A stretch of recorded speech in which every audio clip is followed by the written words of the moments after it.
Hello, people. I look a little rough, but so does the entire globe. But it's giving me the opportunity to catch up on some stuff, so yay.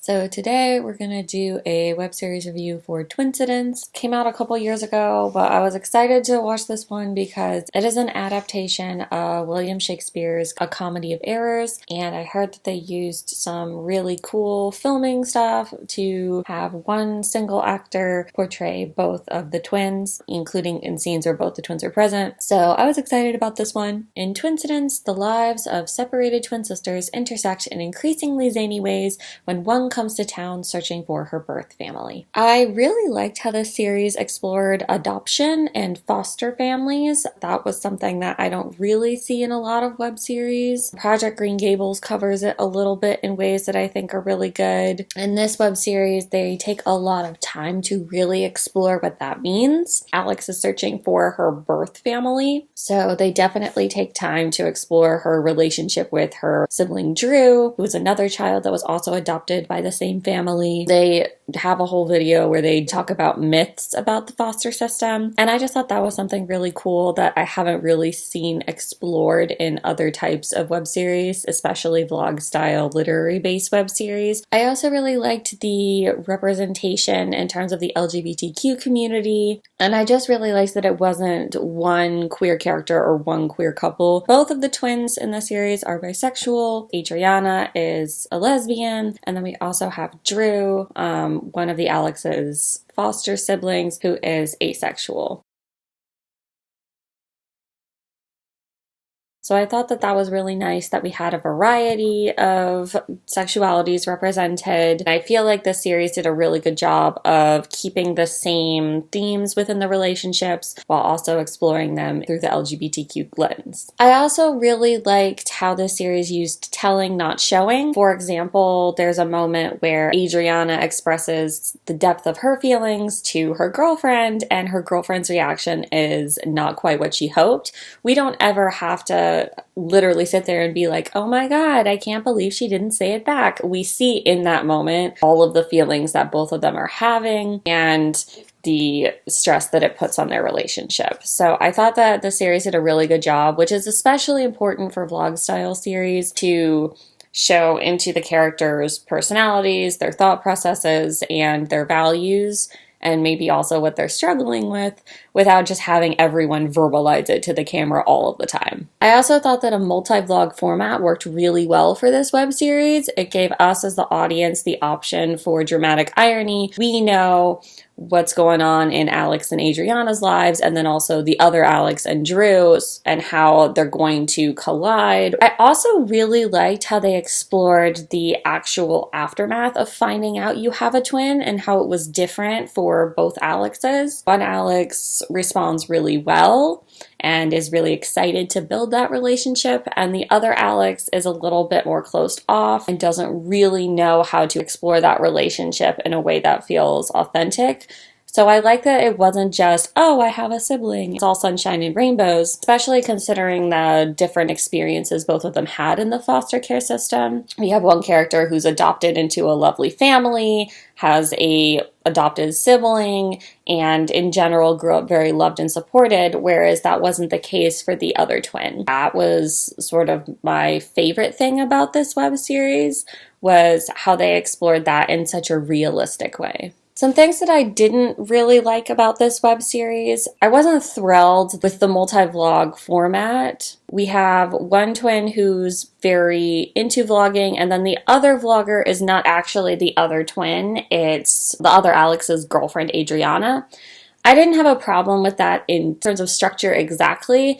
It just was difficult to not see Alex Everett on screen very often. It's established that she doesn't like to be on camera, she doesn't have a social media presence, which does explain why it took both Alex Seymour and Alex Everett so long to find out the other existed. So while I did see why that was necessary for the plot, I just felt I didn't get to know Alex Everett as much as we got to know Alex Seymour, because Alex Seymour and her sister Drew are making a lot of the vlogs, talking a lot about their family and their history, and I felt like we didn't really get that from Alex Everett. I also felt that the suspension of disbelief that was required for everyone in both friend groups and families to mistake the Alexes for each other consistently, I didn't really feel like that was realistic. And I know that it's supposed to be a zany comedy. It's not necessarily supposed to be realistic. Maybe it's because I'm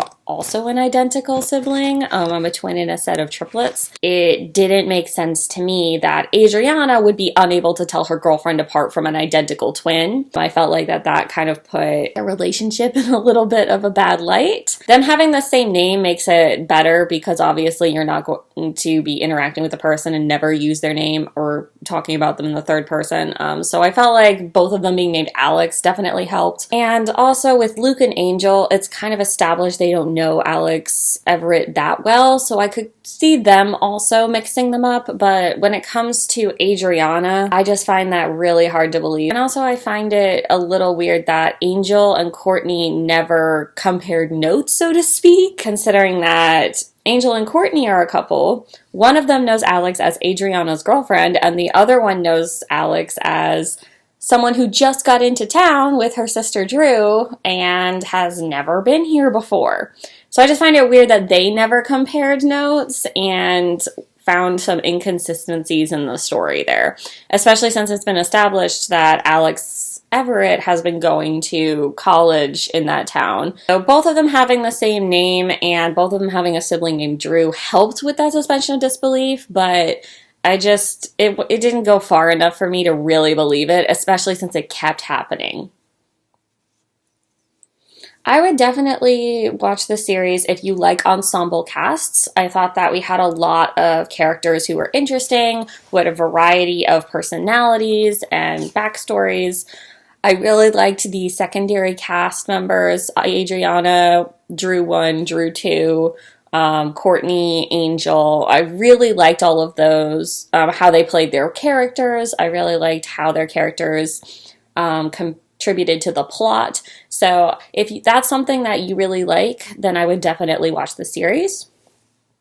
Another thing that I really was impressed with this series is that the actress who plays both Alex Everett and Alex Seymour is an actress of color, and I like that they included that in the story to some degree. They talked about microaggressions, being a person of color, those things that you might experience where people are saying things that are racist or oppressive, but they might not necessarily realize that it's racist or oppressive, or they don't think it's that bad. I liked that they didn't just kind of gloss over the fact that she, in both cases, is a person of color. And I also really liked that when we do find out the history of their family and the twins' parents, that we also see how racism has essentially broken their family apart. It was really sad, but it was also a story that I have not seen in a web series, especially a web series that's still comedic and still heartwarming. So I felt like that was handled really well, and I really appreciated them bringing in topics that maybe are a little darker that people don't totally know how to go into.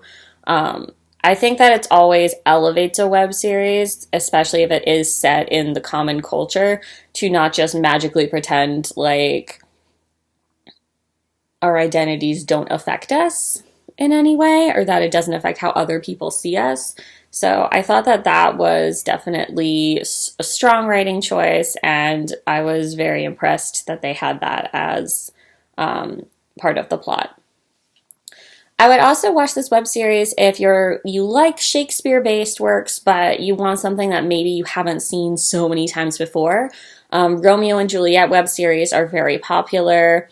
There's also multiple Macbeth web series. I've seen multiple web series where they explore the themes of Hamlet. But this is the first time I'm seeing a literary-based web series that's based on a comedy of errors. And so if this is something where you really are looking for Shakespeare web series that you haven't seen a million times before, this is a really good option for you.